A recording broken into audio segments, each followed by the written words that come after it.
Hello, I'm Mahendra Singh. In 2010, Melville House published my graphic novel version of The Hunting of the Snark, and I thought it'd be nice to tell you a little bit about it, so here goes.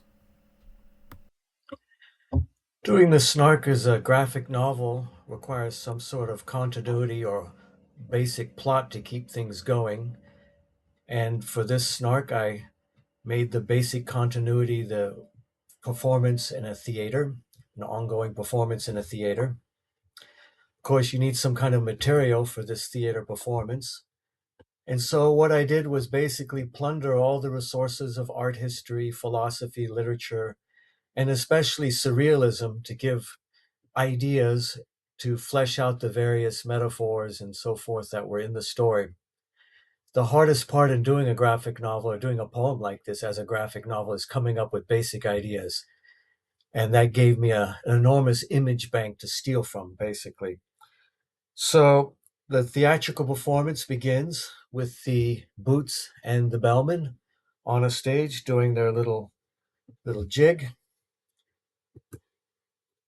and we can now see the author, Lewis Carroll. I put him in the Snark several times, both as one of the characters as a and also as a vanishing sort of business. And here he is. You see the vanishing, inspired by Salvador Dali's idea of the paranoid critical method. Each of the fits began with a full-page frontispiece, and here you see the Snark. The Snark always appears in each frontispiece as an eye, either Snark as I or Snark as an I. Since we don't see him too well, or her too well, it's the attributes of the Snark that really need fleshing out. So the Snark's temporal problems are fleshed out by Salvador Dali's persistence of memory. The Snark's grave attitude towards puns was taken from the painting Madame Récamier, Magritte's version of David's original. The business of the fondness for bathing machines was a bit more abstruse. In this case, I chose a quotation from the Comte de l'Outremont about the sewing machine and the dissecting table, and stuck that next to a bathing machine, and it worked out okay. It added to the beauty of the scene. Of that, there's no doubt, to me at least, or to any good surrealist. And here we see some of the banker. The constraint for all of the characters was that they had to have been alive during the life of Lewis Carroll. The banker is played by Karl Marx. Here he's doing a shtick from Magritte's Blank Check. The baker is played by Lewis Carroll. Here he's doing a bit of business vamping as Titian's Danae.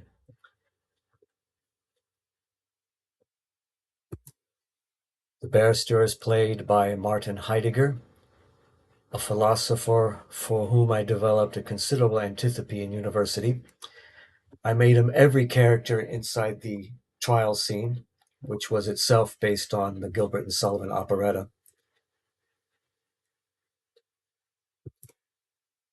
The beaver, to me, was obviously a female beaver, and the butcher was an Easter Island Moai. I think I'm pronouncing that right. I hope I'm pronouncing it right. Here we see the bellman, who has a considerable resemblance to the White Knight who was really Sir John Tenniel. And here they are on the raft of the Medusa, a progenitor of the HMS Snark. And now here we see the Boots in the upper right panel, upside down from his trapeze. They blow him up a bit. Beneath him, holding the spade, is the broker, played by Eric Satie. And in the lower right panel, we see the bonnets, played by Friedrich Nietzsche, another philosopher for whom I developed an antipathy in university. And his nose is being chalked by the billiard marker, played by the French poet and novelist and general lunatic Raymond Roussel, with a star upon his forehead, which was Roussel's overwhelming desire in his literary career. There's also several fauna in the story. The Bandersnatch, of course, is the nemesis of the banker. Bandersnatch. Bander is very close to the Hindi word bandar, which means monkeys. So I thought a monkey snatching at the banker would work out very well. So here you see the monkey. They're in the bazaars of Old Delhi. You can see the red fort behind him here. There you see the bandar with his hookah. They have a check drawn to bear her. And there he is, vanishing inside a nice basket.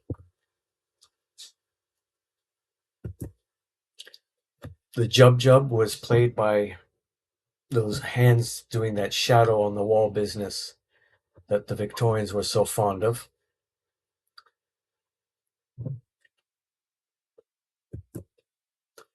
I also put in a lot of what's called chicken fat what's what illustrators call it when they accumulate a lot of details that are smaller and nested within each other.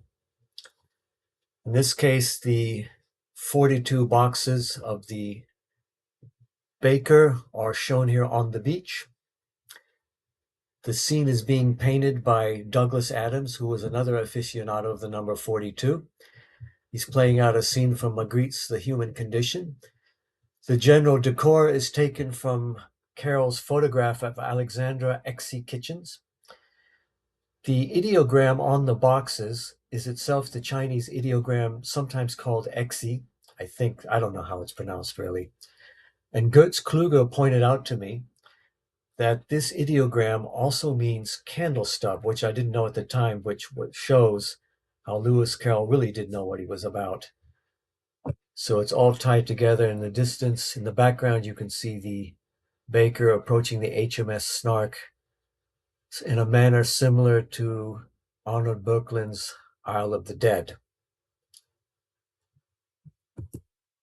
Some more chicken fat, the Bellman's Map. In this case, a riff on Magritte's The Lovers. In French, it says, "You are always here."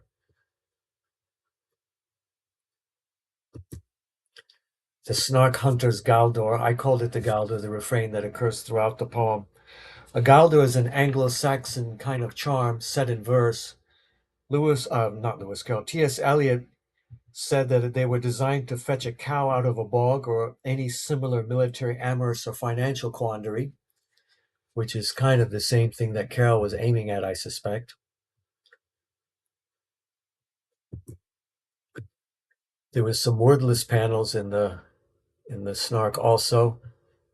In this case, I showed a scene of the HMS steaming in the distance, and on the beach you see the walrus and the carpenter. Although in this case, they've been transmogrified into something from a painting, in fact, by Alberto Savinio, the Italian painter and opera set designer and novelist, actually. Here's the vessel being snarked. Max Ernst, Oedipus Rex. Very fine painting.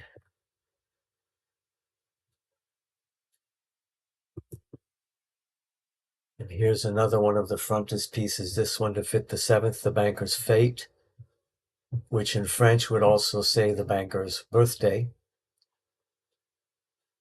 We see Alexandra Exy Kitchens playing the violin for the banker, who's relaxing with a bandersnatch. Fanning him with a punka, upon which you can see the eyes of the Snark. Let me show you the photo of Alexandra. It's very cool. There's Ingres' painting, upon which the entire scene is based upon his odalisque with a slave.